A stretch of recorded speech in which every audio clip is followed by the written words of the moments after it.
and welcome back to my channel Diyoos Happy Worldന്റെ പുതിയൊരു വീഡിയോയിലേക്ക് എല്ലാവർക്കും സ്വാഗതം. ഇന്ന് ഞാൻ വന്നിട്ടുള്ളത് ഉലുവ വെച്ചിട്ട് നമുക്ക് ചെയ്യാൻ പറ്റിയിട്ടുള്ള ഒരു ഹെയർ ഗ്രോത്ത് ഓയിലും ആയിട്ടാണ് കേട്ടോ. ഇത് വളരെ എഫക്റ്റീവ് ആണ്. മുടി വളരാനും മുടി കൊഴിച്ചിൽ മാറാനും പിന്നെ നന്നായിട്ട് താരന്റെ പ്രശ്നമുള്ളവർ എന്തായാലും ഈ ഒരു ഹെയർ ഓയിൽ ട്രൈ ചെയ്ത് നോക്കുക. നിങ്ങൾക്ക് നല്ല മാറ്റം തന്നെ ഉണ്ടാവും. ഒരൊറ്റ യൂസ് തന്നെ നിങ്ങൾക്ക് ആ ഒരു ഇച്ചിനെസ് ഒക്കെ ആ ഒരു ചൊറിച്ചിലൊക്കെ മാറി കിട്ടുന്നതാണ്. പുതിയ മുടി വളരാനൊക്കെ ഒരുപാട് സഹായിക്കുന്നതാണ് ഉലുവ. ചെറിയ കുട്ടികൾക്ക് മുതൽ എത്ര പ്രായമുള്ളവർക്കും യൂസ് ചെയ്യാൻ പറ്റിയിട്ടുള്ള ഒരു എണ്ണയാണിത്. അപ്പൊ ഇതെങ്ങനെയാണ് തയ്യാറാക്കുന്നതെന്നും യൂസ് ചെയ്യുന്നതെന്നും ഒക്കെ നോക്കാം. അതിനു മുമ്പായിട്ട് എൻ്റെ ഈ ചാനൽ ആരെങ്കിലും ആദ്യമായിട്ട് കാണുന്നുണ്ടെങ്കിൽ പ്ലീസ് ഒന്ന് സബ്സ്ക്രൈബ് ചെയ്യുക. സബ്സ്ക്രൈബ് ചെയ്യുന്നതിനോടൊപ്പം ആ ബെല്ലൈക്കൺ കൂടെ ഒന്ന് ക്ലിക്ക് ചെയ്യുക. ബെല്ലൈക്കൺ ക്ലിക്ക് ചെയ്യുന്ന സമയത്ത് ഓൾ എന്ന ഓപ്ഷൻ തന്നെ കൊടുക്കുക. എങ്കിലും ഞാൻ വീഡിയോസ് അപ്ലോഡ് ചെയ്യുമ്പോൾ നിങ്ങൾക്ക് അതെല്ലാം മിസ്സാവാതെ കാണാൻ പറ്റൂ. അപ്പൊ നമുക്ക് നമ്മുടെ ഹെയർ ഓയിൽ ഉണ്ടാക്കാൻ തുടങ്ങാം. അതിനുവേണ്ടി ഞാനിവിടെ ഒരു 2 സ്പൂൺ അളവിൽ ഉലുവയാണ് എടുത്തിട്ടുള്ളത്. ഉലുവ വറുക്കുകയൊന്നും വേണ്ട കേട്ടോ, വറുക്കാതെയുള്ള ഉലുവയാണ് വേണ്ടത്. ഇതാ ഇത്രയും ഉലുവ എടുത്തിട്ടുണ്ട്. ഇനിയിപ്പോ നിങ്ങൾക്ക് ഇത് പൊടിക്കണമെന്നുണ്ടെങ്കിൽ ജസ്റ്റ് മിക്സിയിൽ ഇട്ടൊന്ന് പൊടിച്ചെടുക്കുന്നതും നല്ലതാണ്. ഞാനിപ്പോ ഇവിടെ വളരെ കുറഞ്ഞ ഒരു അളവിലാണ് നിങ്ങൾക്ക് കാണിച്ചു തരുന്നത്, അതുകൊണ്ടാണ് 2 സ്പൂൺ എടുത്തിട്ടുള്ളത്. ഏകദേശം ഒരു 50 ഗ്രാം വെളിച്ചെണ്ണയ്ക്ക് ആവശ്യമായിട്ടുള്ള അത്ര ഉലുവയാണ് ഞാൻ എടുത്തിട്ടുള്ളത്. ഇനി അടുത്തതായിട്ട് എന്താ ചെയ്യേണ്ടത് നോക്കാം. പിന്നെ ഞാൻ കട്ടിയുള്ള ഒരു നോൺ സ്റ്റിക്കിന്റെ പാനാണ് എടുത്തിട്ടുള്ളത്. നിങ്ങളുടെ അടുത്ത് ഇരുമ്പിന്റെ ചട്ടി ഉണ്ടെങ്കിൽ അത് എടുക്കുന്നതാണ് എപ്പോഴും നല്ലത്. എണ്ണ കാച്ചാനൊക്കെ ഇരുമ്പിന്റെ ചട്ടി, അതില്ലെങ്കിൽ നോൺ സ്റ്റിക്കിന്റെ പാത്രം എടുക്കുക കേട്ടോ. അലൂമിനിയത്തിന്റെ പാത്രത്തിലൊന്നും എണ്ണ കാച്ചി എടുക്കരുത്. പിന്നെ നമുക്ക് ആവശ്യമായിട്ടുള്ളത് വെളിച്ചെണ്ണയാണ്. നിങ്ങൾക്ക് വെളിച്ചെണ്ണ കയ്യിലുണ്ടെങ്കിൽ വെളിച്ചെണ്ണ എടുക്കാം. അതിന് പകരമായിട്ട് എള്ളെണ്ണയാണെങ്കിൽ അതും എടുക്കാം.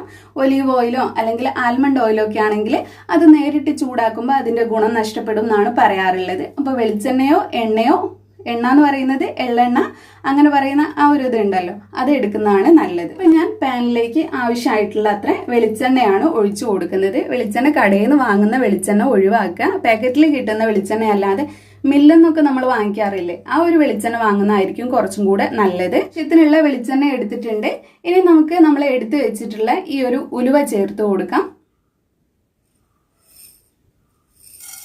ചിലരൊക്കെ എണ്ണ ചൂടായിട്ടാണ് ഇങ്ങനെ ചേർത്ത് കൊടുക്കാറുള്ളത്. എനിക്ക് അതിനേക്കാൾ കുറച്ചും കൂടെ നല്ലതായിട്ട് തോന്നിയത് അപ്പൊ തന്നെ ഉടനെ തന്നെ ചേർത്ത് കൊടുക്കുന്നതാണ് കേട്ടോ. കാരണം രണ്ടും ഒരുമിച്ച് ചൂടാവില്ലേ. എണ്ണ വല്ലാണ്ട് ചൂടായി കഴിഞ്ഞാൽ നമ്മൾ ഉലുവ ഇടുമ്പോൾ പെട്ടെന്ന് കരിഞ്ഞു പോകാറുണ്ട്. അപ്പൊ ഇങ്ങനെ ആദ്യം തന്നെ ചേർത്ത് കൊടുക്കുമ്പോൾ ഉലുവയുടെ മുഴുവനായിട്ടുള്ള ഗുണങ്ങളും നമുക്ക് കിട്ടും. നമുക്ക് കുറച്ചും കൂടെ നല്ലതായിട്ട് കിട്ടണമെന്നുണ്ടെങ്കിൽ ഞാൻ നേരത്തെ പറഞ്ഞ പോലെ ഒന്ന് ചതച്ചെടുത്തിട്ട് അല്ലെങ്കിൽ ഒന്ന് ക്രഷ് ചെയ്തിട്ട് ചേർത്ത് കൊടുക്കാം കേട്ടോ ഉലുവ. അപ്പൊ ഇനി ഇത് നമുക്ക് അടുപ്പിൽ വെച്ചിട്ട് ചൂടാക്കി എടുക്കാം. അപ്പൊ നമ്മളിതൊരു മീഡിയം ഫ്ലെയിമിലാണ് കുക്ക് ചെയ്ത് എടുക്കുന്നത്. ഒരു മീഡിയം ഫ്ലെയിമിൽ ഇട്ടിട്ട് ഏകദേശം ഒരു 10 മിനിറ്റോളം തന്നെ ഇതൊന്ന് തിളപ്പിച്ചെടുക്കാം. നന്നായിട്ട് തിളച്ച് വന്ന് അതിൽ പതയൊക്കെ നിൽക്കുന്ന സമയത്ത് നമുക്ക് ഫ്ലെയിം ഓഫ് ചെയ്ത് കൊടുക്കാം.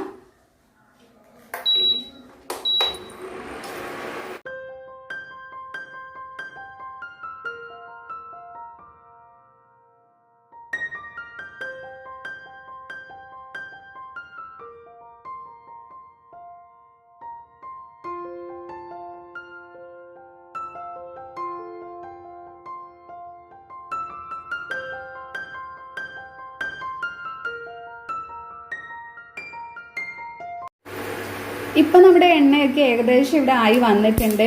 ആ ഒരു ഉലുവയുടെ കളറൊക്കെ മാറുന്നുണ്ട്. ഇങ്ങനെ ചട്ടിയിൽ നിന്ന് അത് പൊട്ടുന്ന പോലെയുണ്ട്.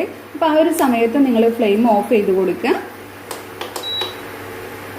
ഉലുവയുടെ കളറ് കറുപ്പാവുന്നവരെ അങ്ങനെയൊന്നും നിൽക്കരുത്. നല്ലൊരു ഡാർക്ക് ബ്രൗൺ കളർ ആവുകയും ചെയ്യും. അതുകൂടാതെ നല്ലൊരു സ്മെല്ലും കൂടെ വരും. ഇതായതിൻ്റെ നമുക്ക് മനസ്സിലാക്കാൻ പറ്റും നല്ലൊരു സ്മെല്ലും കൂടെ ആവും. ആ ഒരു സമയത്ത് നിങ്ങൾ ഫ്ലെയിം ഓഫ് ചെയ്ത് കൊടുക്കുക. എന്നിട്ട് തണുക്കാനായിട്ട് വയ്ക്കുക. ശേഷം നമുക്കിത് അരിച്ചെടുത്തിട്ട് യൂസ് ചെയ്യാം. അപ്പൊ തണുത്ത ശേഷം ഞാൻ ഇതിവിടെ അരിച്ചെടുത്തിട്ടുണ്ട്. കളറിൽ വലിയ മാറ്റമൊന്നും വന്നിട്ടില്ല. പക്ഷെ നമ്മൾ പൊടിച്ചിട്ട് ചേർക്കുക എന്നുണ്ടെങ്കിൽ ഉലുവ പൊടിച്ചിട്ട് ചേർക്കുമ്പോൾ കുറച്ചും കൂടെ കളറിൽ മാറ്റം വരും.